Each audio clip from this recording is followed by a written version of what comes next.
立法院邀请相关部会针对咱国内青年薪水增加问题来专案报告。除了经济部是会予有资格员工加薪水的中小企业，加提供3500万的保证融资额度。这劳动部也有立法院法制局等等，嘛拢有提出相关的措施，咱做伙来看。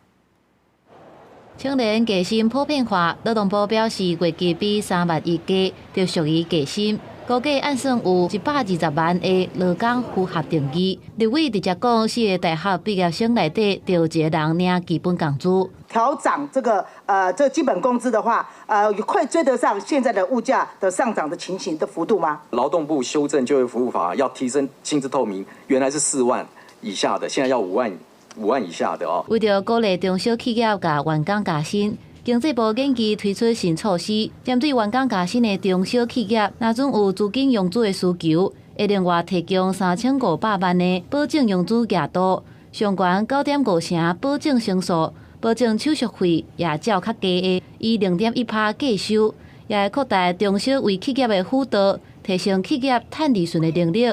连带予员工加薪。既然要改善它的低薪，如果它的产值没有大量的产生的时候，就不可能有高薪的产生。就是接受我们帮助的企业，当他赚钱的时候，我们有强烈的要求他要跟他的员工分红。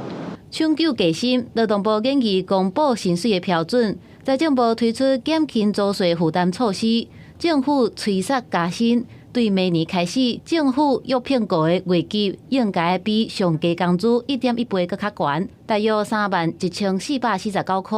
立法院法制局是建议讲，透过修订公司法，要求公司伫章程当中规范合理应定额或者是一定比率调整员工的薪资。记者综合报道。